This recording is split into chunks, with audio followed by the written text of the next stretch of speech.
2021 के वो ड्रामे जिन्होंने नाजरीन को टीवी स्क्रीन के सामने से हटने नहीं दिया। वर्ल्ड कप में इंडिया की तारीखी जीत पर मबनी फिल्म 83 रिलीज, लेकिन सार्फिन क्यों कर रहे हैं इस फिल्म के बायकॉट का मुतालबा। स्पाइडरमैन नो वे होम ने बनाया आमदन का नया रिकॉर्ड और द विचर नेटफ्लिक्स की टॉप 10 सीरीज में शामिल। ये सब जानिए शोबिज़ गपशप में अनम कुरैशी के साथ। सबसे पहले तो जी बात करेंगे 2021 के उन ड्रामों की जिन्होंने मकबूलियत के रिकॉर्ड तोड़े हैं और जिन्हें नाजरीन ने खासा पसंद किया है। 2021 को पाकिस्तान की ड्रामा इंडस्ट्री के लिए इसलिए बेहतरीन कहा जा सकता है कि इस साल रिवायती मौज़ूआत से हटकर ऐसे ड्रामे नशर हुए हैं जिन्होंने लोगों को समाजी मसाइल के हवाले से सोच का एक नया जाविया दिया है और नए पहलू उजागर किए हैं। तो सबसे पहले वो ड्रामा जिसको पाकिस्तानी शायकीन में सबसे ज़्यादा पजीराई मिली और जो सोशल मीडिया पर भी सबसे ज़्यादा ट्रेंड करता रहा, वो था परीज़ाद। इस ड्रामे ने आगाज़ से ही लोगों को अपने साथ बांधे रखा और अब ये अपने इख्तिताम को पहुंचने वाला है, लेकिन लोगों की पसंदीदगी अब भी बरकरार है। इस ड्रामे की कहानी पर भी बात कर लेते हैं। तो इस ड्रामे में रंग पर मबनी तासुब को मौजू बनाया गया था, जो हमारे मुआशरे का एक अहम समाजी मसला है, क्योंकि बहुत से लोगों को रंगत की बुनियाद पर इम्तियाजी सलूक का सामना करना पड़ता है। इस ड्रामे को तहरीर किया है हाशिम नदीम ने और मरकजी किरदार अदा किया है अहमद अली अकबर ने। अगर ये कहा जाए कि इस ड्रामे में अहमद अली अकबर ने अपने करियर की बेहतरीन परफॉर्मेंस दी है तो ये किसी तौर गलत नहीं होगा, क्योंकि उनकी जानदार अदाकारी की वजह से सोशल मीडिया पर उनका नाम काफ़ी ट्रेंड करता रहा है। इस ड्रामे में बेसिकली ये दिखाया गया है कि कैसे एक गहरे रंग का नौजवान परीज़ाद लोगों के बुरे रवैयों का सामना करता है और किस तरह से उसका इस्तेहसाल किया जाता है।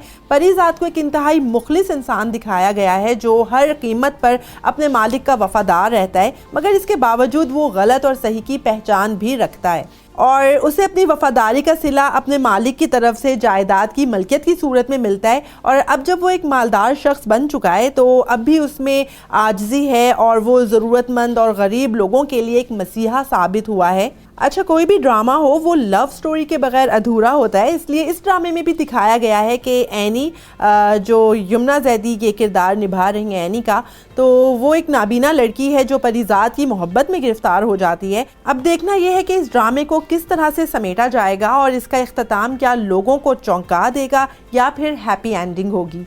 दूसरा ड्रामा जो नाजरीन में काफ़ी मकबूल हुआ वो था खुदा और मोहब्बत का सीज़न 3। इस ड्रामे की मकबूलियत का अंदाज़ा आप इस बात से भी लगा सकते हैं कि इस ड्रामे की जो पहली किस्त थी वो साल 2021 में पाकिस्तान में यूट्यूब पर सबसे ज़्यादा देखी जाने वाली वीडियोस में टॉप पर थी। इस ड्रामे को भी हाशिम नदीम ने तहरीर किया था और ये ड्रामा खुदा और मोहब्बत 3 7 स्काई के अब्दुल्ला कादवानी और असद कुरैशी ने प्रोड्यूस किया था और इस ड्रामे में अदाकार फिरोज़ खान और इकरा अजीज़ ने मरकज़ी किरदार अदा किया था। ड्रामे की कहानी की बात करें तो ये एक लव स्टोरी थी जिसमें फरहाद नामी नौजवान माही की मोहब्बत में गिरफ्तार हो जाता है। फरहाद और माही का फैमिली बैकग्राउंड एक दूसरे से बिल्कुल मुख्तलिफ होता है। माही एक बासर और मालदार घराने से ताल्लुक़ रखती है, जबकि फरहाद को एक मिडिल क्लास घराने का नौजवान दिखाया गया है। अच्छा, इस ड्रामे की बड़ी ही ट्रैजिक एंडिंग होती है और माही और फरहाद की मोहब्बत का अंजाम खासा दर्दनाक दिखाया गया है और दोनों की मौत ने ड्रामा शायकीन को भी अफसुर्दा कर दिया था, लेकिन इस ड्रामे को बहुत ज़्यादा देखा गया और आखिरी किस्त भी इसकी ट्विटर पर टॉप ट्रेंड करती रही। 2021 में सबसे ज़्यादा देखे जाने वाले ड्रामों की बात हो रही है तो हम कहाँ के सच्चे थे का भी जिक्र ज़रूर करना होगा। उमैरा अहमद के तहरीर करदा इस ड्रामे का जब प्रोमो रिलीज़ हुआ था तब से ही शायकीन इस ड्रामे का बेसब्री से इंतज़ार कर रहे थे। इस ड्रामे से अदाकारा माहिरा खान ने 6 साल बाद छोटी स्क्रीन पर वापसी की है और इनके साथ मरकजी किरदार में कुबरा खान और अदाकार उस्मान मुख्तार हैं। वैसे तो ये एक लव ट्रायंगल स्टोरी है, लेकिन इसके साथ साथ इस ड्रामे में मेंटल हेल्थ और नफ्सियाती मसाइल को भी उजागर किया गया है और ये भी दिखाने की कोशिश की गई है कि किस तरह वालिदैन के अपने बच्चों की मर्जी के बगैर उनकी ज़िंदगी के लिए किए गए फैसले उनके बच्चों की ज़िंदगियाँ तबाह कर देते हैं।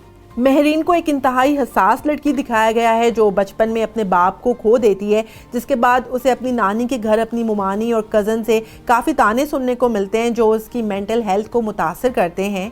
माहिरा खान के किरदार की अगर बात करें तो उन्होंने महरीन का जो रोल है वो जिस तरह से निभाया है, ऐसा मालूम होता है कि ये कैरेक्टर उनके लिए ही लिखा गया था। और यहाँ कुबरा खान की अदाकारी का भी जिक्र करना होगा क्योंकि वो पहली बार इतने नेगेटिव कैरेक्टर में नज़र आई हैं और मिशेल के किरदार को बड़ी खूबसूरती से उन्होंने निभाया है। अगरचे इस ड्रामे पर तनकीद भी काफ़ी हुई है, लेकिन इसके बावजूद ड्रामा शायकीन इसे देखते ज़रूर हैं। इन ड्रामों के अलावा कुछ और ड्रामे भी हाल ही में रिलीज़ हुए हैं जिन्हें काफ़ी पसंद किया जा रहा है और इनमें सिन्फ़े आहन सरे फहरिस्त है। आगे बढ़ते हैं जी और अब बात करते हैं बॉलीवुड की। 1983 के वर्ल्ड कप में इंडिया की जीत पर मबनी फिल्म 83 हाल ही में रिलीज़ हुई है और रणवीर सिंह के फैंस, खुद रणवीर सिंह और क्रिकेट लवर्स खासे एक्साइटेड थे इस फिल्म के लिए। लेकिन जैसे ही ये फिल्म रिलीज़ हुई है 24 दिसंबर को, उसी दिन हमने देखा कि सोशल मीडिया पर इंडिया में ट्रेंड कर रहा था बायकॉट 83। बायकॉट 83 के हैशटैग के साथ सार्फिन के मुतालबा कर रहे थे कि रणवीर सिंह की फिल्म का मुकम्मल बायकॉट किया जाए और इस फिल्म को सुपर डुपर फ्लॉप बनाया जाए। फिल्म 83 के बायकॉट का मुतालबा क्यों किया जा रहा है, तो इसकी वजह आपको बताते चलें कि ये ट्रेंड बेसिकली सुशांत सिंह राजपूत के फैंस की जानिब से चलाया जा रहा था और उनका ये कहना था कि रणवीर सिंह ने एक टीवी कमर्शियल में सुशांत सिंह राजपूत का मजाक उड़ाया है। ये इश्तिहार चिप्स बनाने वाली एक कंपनी का था जो गुज़िश्ता साल रिलीज़ हुआ था और इस कमर्शियल में ये दिखाया गया है कि रणवीर सिंह एक पार्टी में हैं जहां पर ख़ानदान के कुछ बड़े उनसे सवाल पूछते हैं कि आगे का क्या प्लान है। इन सवालों से तंग आकर रणवीर सिंह कुछ साइंटिफिक टर्म्स का इस्तेमाल करते हुए ऐसा जवाब देते हैं कि सब चकरा जाते हैं। सुशांत सिंह राजपूत के फैंस का ये ख्याल है कि फोटोन जैसी टर्म्स इस्तेमाल करके उनका मजाक उड़ाने की कोशिश की गई है क्योंकि सुशांत सिंह राजपूत को साइंस में काफ़ी दिलचस्पी थी। और अब बात करेंगे हॉलीवुड की उस फिल्म की जिसने आमदन का नया रिकॉर्ड कायम किया है। जी हाँ, हम बात कर रहे हैं स्पाइडरमैन नो वे होम की। इस फिल्म ने अपनी रिलीज के सिर्फ 12 रोज के बाद बॉक्स ऑफिस पर $1 अरब से जायद का बिजनेस कर लिया है, जो कि काफ़ी हैरत अंगेज बात है। इंटरनेशनल बॉक्स ऑफिस पर $1 अरब से जायद आमदन का संगे मील उबूर करने पर फिल्म के ट्विटर अकाउंट से फैंस का शुक्रिया अदा किया गया।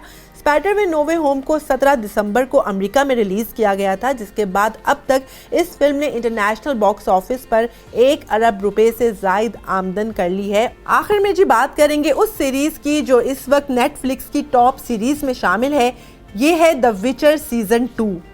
द विचर के सीज़न 2 को सीज़न 1 से ज़्यादा पसंद किया जा रहा है और इसकी वजह यह है कि सीज़न 1 में जो शिकायत थी लोगों को कि इसमें कुछ क्लैरिटी नहीं है, वो काफ़ी हद तक इस सीज़न 2 में रिजॉल्व हो चुकी हैं। इस सीरीज़ का जो पहला सीज़न था वो 8 एपिसोड पर मुश्तमिल था और ये सीज़न दिसंबर 2019 को रिलीज़ हुआ था और अब ये जो दूसरा सीज़न है इस सीरीज़ का वो दिसंबर 17 को रिलीज़ हुआ है। ये सीज़न नेटफ्लिक्स की टॉप सीरीज़ में क्यों शामिल है, ये जानने के लिए आपको ये सीज़न देखना होगा। शोबिस गपशप तो आपने सुन ली, लेकिन अगर आप शोबिस की मज़ीद खबरें जानना चाहते हैं तो आपको विजिट करना होगा www.urdunews.com।